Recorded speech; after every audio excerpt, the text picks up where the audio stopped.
Greetings all, Frog here. It's time for the Friday update from the pond for the 13th of July, 2018. Happy Friday the 13th. May you not be bothered by men in hockey masks. So, here's what we've done. Everything's actually recorded, and I've just got to do a little bit of editing on the last couple of videos, and we are all set.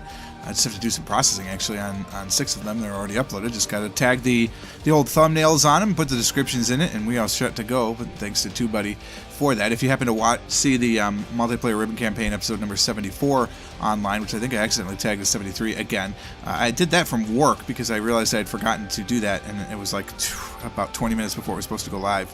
And I don't have TubeBuddy at work.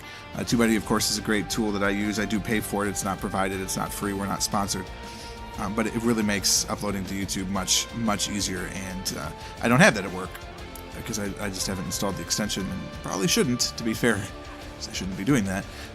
But we got it done. It took all of 2 minutes, and so you may have seen the description not accurate for this video, but that's been fixed by the time this goes live. So there you go. But with all that done, GeoGuessr are continuing along the same pace. I mean, everything's going along the same way. The big news here is that Afterbirth is winding down. It will go, although it's crazy to think that I've done an entire year every day at that point.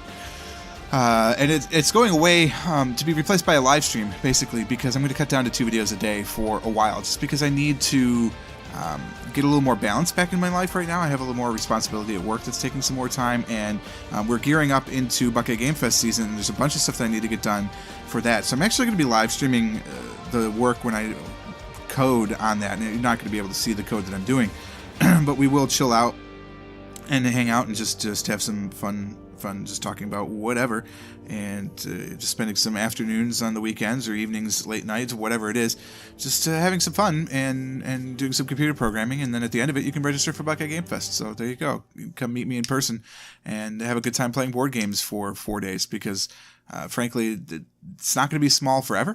And if you come and join in, it'll be about 500-600 people. And literally all we do is play board games, some of us for 24 hours the entire time. So definitely come check that out, and there'll be more information about that later. And obviously, as a full disclosure, I am on the board of directors of that organization. Although it is completely voluntary, we do not get compensation for our service beyond excuse me, some very minor fringe benefits, such as not having to pay for our own convention. That's honestly about it. So there is that that I'm working on, and I'm going to cut back. I just have to. I think Slay the Spire, the more I watch Jeremiah playing Slay the Spire, the more I like his format, which is just streaming. So I think I'm going to start streaming that as well and releasing VODs. So kind of like what I do for Ribbon World, which we're doing this week, which is new. I want to hear some comments about that if you like that format or not. Basically, George and I just streamed for 3 hours. We didn't try and cut it into episodes, and I basically took 45 minutes to an hour 3 times and made the 3 episodes for the ribbon campaign as it is, just to make it happen. And we're going to continue to do that. Of course, Saturday is the live stream. It's 11 a.m. Eastern time, and I think this is the week that George might be late, though, so I'm going to stream a little. If he is, then I'm going to play Factorio, the other one, the other campaign, until he gets here, and then we'll just play until he's done. And then the GeoGuessr live stream, of course, will be on Sunday. That starts at 11 a.m. Eastern as well. Those are both Twitch exclusive, so come on over and join me over on Twitch, where we're almost at the affiliate status, which is fantastic. Also, another reason I'm going to cut back to 2 videos a day is because I want to try and make the live streams a better experience, and I want to try and make the videos better, and basically everything a little bit better. And I feel like I'm spending so much time recording that I don't have time to do the things that will help make the channel experience better, which is get all of my Twitch information correct, do all those little cards and areas beneath the channel. That would help. Also to update my website, because it's been a while since I've done that, and I want to have more time to be able to update the website. I'm going to be switching the streaming software here. I use OBS, again, not sponsored. And there is a product out there, Streamlabs OBS, that is really nice, that I want to switch to, and I want to be able to do more stuff like that, and basically just improve the product that's already here. And I think that'll help if I cut back a little bit. And you may say, well, Frog, gosh, if you're going to be adding all these streaming days, because I am thinking about streaming on Mondays and Wednesday nights as well, you're not really gaining any time, except I am, because right now Slay the Spire, I spend basically 2 hours to 2 to 3 hours a week just recording it, and then I have to process it and upload it and render it, and that all takes time. And then Afterbirth, when you consider that the typical Afterbirth episode is at least a half hour and I do 7 of them, that's 3.5 to 4 hours. But really, I'd say every third is a full hour, that we're really looking at 5 to 6 hours. So we're looking at 10 hours almost between the two of them that I'm going to cut down to 6. So I've just gained 4 hours back that I can work on the channel for other things. And I will release videos on demand for those because they're actually very, very easy. I record them on Twitch, I import them into YouTube, and I actually can cut them on YouTube. And the only thing that I lose out is the special intro and the end credits, which is unfortunate, but if I do it right, I can actually get the end credits to roll for both, and I might just do like a 60-second end credit or a 30-second end credit somehow to make that operational. And you'll have to explain what you'd like to see. Basically, give me some comments below. Here's next week. It's the same as this week. There's really nothing different. We're going to continue Monday, Wednesday, Friday, Sunday, of course, doing user-submitted challenges. Tuesday is going to be the GeoGuessr subreddit challenge. Thursday is Diverse World. Saturday, is the African Excursions.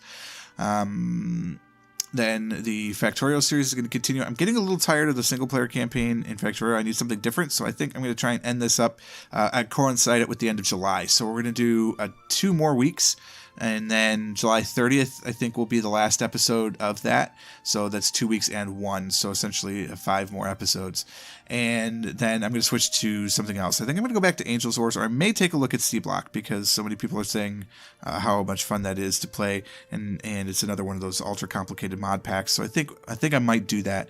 But I really want to get back into Mob's Mods for sure, and then Angel's Wars seems like it would be a nice place to go for that. But if you can think of anything that you want to see from that Factorio experience, do let me know, because I'm trying to make the product that I'm putting out there better and more tailored to what you guys want to see. So I may even put up a poll on the website once I figure out how to get all that situated to say, okay, what would you like to see from a new Factorio series? And when I do that, I'll go back to 4 times a week for Factorio. So we'll have that in the can, as you will, and we'll do all that. Afterbirth is going to continue. I'm going to play Afterbirth every day up until I've completed the second save file, which we're getting close. We actually have 3 items left to find in the wild, one of which has not been unlocked yet. So we have to unlock the blanket, which means we just have to sleep in 10 beds, which I need to point that out. Or we have to get lucky enough to get blanket in a D4 reroll, because we've never unlocked the flat stone, but we did get that one, because we still have to get rubber cement 5 times. But we'll get into that as well. So we still have to get the jar and Mega Blast. Those have been unlocked. I just have to get the Mega Blast, of course, is only in Devil Deals, and the jar is only in shops. So I've been playing some greed mode to try and get more shops out of it. There's obviously a Devil Deal on every floor of those, guaranteed. You can't lose it. So that's kind of worth it from that perspective for me. And then the achievements that we have to get to, 3 of them are related to dailies. So when we're down to just those, that's I think when I might just pull it, but we'll see. Then I have to get the lamb in under 20 minutes. I have to do the lamb collecting only keys as consumables, so I can't take bombs, hearts, or coins unless, of course, we get them from an object. So like if we get the $1, that doesn't count as getting coins. So we can do that. I have to increase my size 5 times in one run, which is a little crazy. I need to use Magician or Telepathy for Dummies with homing already. I've gotten homing tiers quite a lot, and I just have not been lucky enough to get the Magician or Telepathy for Dummies. Sleep in 10 beds and collect the rubber cement 5 times. And that's not 10 in one run and 5 in one run. That's just over the course of the game. And I haven't been tracking it, so I'm not entirely certain where I am. But it should be hopefully relatively soon, and we check all that stuff off, and that's when we will stop doing 3 videos a day, which is kind of crazy when you think about it. I started with 3 videos a day every day. That was on May 1st, 2015, and then I went up to 5 at one point at the peak when I was doing 5 videos a day, and this will be the lowest that I've ever done, is to go down to 2. And really I'm not going down to 2 because I'm still going to have Slay the Spire and Binding of Isaac content inside of that 3rd video. It's just not, I'm not going to record specifically for that segment anymore. It's all going to be part of the live streams. Like I said, I think they're going to be Monday and Wednesday nights. I got to work that out with my wife still to kind of figure out when those are going to be. Ideally, somehow I'd win the lottery and I wouldn't have to go to my other job and I could just stream all day and it would be beautiful. But of course, there's so few people that can do that realistically that we're not going to count on that. We're going to continue to work hard doing both things. So that's my update for this week. A little bit longer than it's been recently, but shorter than it's been in the past. And there you have it. So if you like the channel, go ahead and click the like button, subscribe, and click the bell so that way you can stay updated updated with notifications. Share all the videos around and definitely pass the praises of the pond to everyone that you know so we can increase the viewership, which then, of course, increases the quality even more because I can spend more and more time on this channel. Thanks so much for watching. Until next time, cheers.